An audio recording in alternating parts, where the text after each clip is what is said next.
স্মরণকালের সবচেয়ে বিধ্বংসী দাবানলে পড়ছে যুক্তরাষ্ট্রের দক্ষিণ ক্যালিফোর্নিয়া। এই দাবানলে মারা গেছেন 11 জন, বাস্তুচ্যুত হয়েছেন 1,80,000 মানুষ, আর ধ্বংস হয়েছে 10,000-এরও বেশি স্থাপনা। ক্ষয়ক্ষতির আশঙ্কা করা হচ্ছে প্রায় $150 বিলিয়ন। বাংলাদেশি টাকায় এই পরিমাণ হয় 16.5 লাখ কোটি টাকা। আধুনিক ক্যালিফোর্নিয়ার ইতিহাসে সবচেয়ে ভয়াবহ দাবানল হয়ে উঠতে পারে এটি, এমনটি জানিয়েছেন আকুয়েদারের প্রধান আবহাওয়াবিদ জোনাথন পোর্টার। কাঠামোগত ও অর্থনৈতিক ক্ষয়ক্ষতির ভিত্তিতে তিনি এই ধারণা দিয়েছেন। দক্ষিণ ক্যালিফোর্নিয়ায় জানুয়ারি মাসে সাধারণত শীত ও বর্ষাকাল থাকে। বার্তা সংস্থা এপি জানিয়েছে, ক্যালিফোর্নিয়ায় বড় আকারের দাবানল শুরু হয়েছে 1984 সাল থেকে। সবশেষ হিসেব পর্যন্ত সেখানে 423টি দাবানল হয়েছে। এর মধ্যে শীতকালে দাবানল ছড়িয়েছে মাত্র 4 বার। দাবানল প্রবণ এলাকা হলেও শীতকালে সাধারণত এমন দুর্যোগ হয় না। এ কারণে এবারের শীতের দাবানলে উদ্বিগ্ন বিশেষজ্ঞরা। এপি জানিয়েছে, ক্যালিফোর্নিয়ায় গত 2 শীতে পর্যাপ্ত বৃষ্টিপাত হয়েছে, যার কারণে অঞ্চলটিতে অনেক গাছপালাও বেড়েছে। তবে গত 8 মাসে দক্ষিণ ক্যালিফোর্নিয়ায় তেমন কোনো বৃষ্টিপাত হয়নি।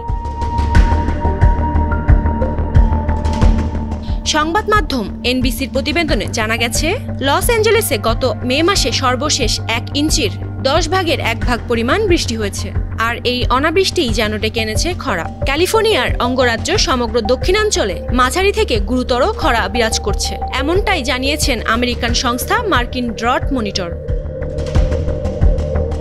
ক্যালিফোর্নিয়া দীর্ঘ পাহাড়ি এবং মরুভূমিময় অঞ্চল। প্রশান্ত মহাসাগর উপকূল ঘেঁষা এই এলাকায় এক ধরনের গরম বাতাস বয়ে চলে। সেই বাতাস মরু অঞ্চলের দক্ষিণ দিক থেকে শুরু হয়ে ক্যালিফোর্নিয়ার পাহাড়ি অঞ্চলে প্রবাহিত হয়ে সাগরের দিকে যায়, আর এই বাতাসকেই বলা হয় মূলত সান্তা আনা বাতাস বা শয়তান বাতাস। ঘন্টায় 60 থেকে 80 মাইল গতিতে প্রবাহিত হয় এই বাতাস। এই বাতাসের কারণে অঞ্চলটির আর্দ্রতা কমে যায়, শুকিয়ে যায় সব গাছপালা। এ কারণে ঘরে কিংবা বাহিরের যে কোনো আগুনই মুহূর্তের মধ্যে বড় রকমের এক ফুলকির মতো অগ্নিকাণ্ড সৃষ্টি করে।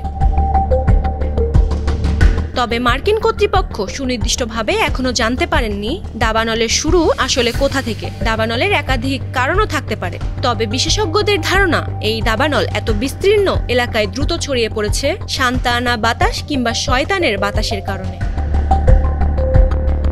জলবায়ুবিদ ডেভিড ফারান্ডা ফরাসি পত্রিকা লে মন্ডেকে বলেন, দাবানলের 2টি কারণ হতে পারে। তার একটি জলবায়ু পরিবর্তনে সৃষ্ট খরা, আর অন্যটি উচ্চ তাপমাত্রা। প্রতি বছর সান্তা আনা বাতাস আসার সময়কালও পেছোচ্ছে। মার্কিন জিওলজিক্যাল সার্ভের অগ্নিবিজ্ঞানী জন কিলি জানান, ক্রমান্বয়ে শীতকালে এই সান্তা আনা বাতাসের প্রবাহ হচ্ছে। ক্যালিফোর্নিয়ার গভর্নর গ্যাভিন নিউসম বলেছেন, দক্ষিণ ক্যালিফোর্নিয়ায় মে থেকে অক্টোবরকে দাবানলের মৌসুম বলা হয়। তবে জলবায়ু পরিবর্তনের কারণে এখন আর সেই হিসাবও মিলছে না। দাবানলের মৌসুম বলতে এখন আর কিছু নেই, শুধু যেন আসে দাবানলের বছর, বলেছেন নিউসম। বিবিসির প্রতিবেদন অনুযায়ী জানা গিয়েছে, যুক্তরাষ্ট্রের পশ্চিমাঞ্চলে জলবায়ু পরিবর্তনের প্রভাবে খরার মাত্রা এমনিতেও বেড়েছে। যুক্তরাষ্ট্রের সাগর ও বায়ুমণ্ডল প্রশাসন গবেষণায় জানা গেছে, জলবায়ু পরিবর্তনের সরাসরি সম্পর্ক রয়েছে যুক্তরাষ্ট্রের পশ্চিমাঞ্চলে বড় ও গুরুতর দাবানলের বাড়ার সঙ্গে। সুচিতা কুণ্ডু, 52 ডেস্ক।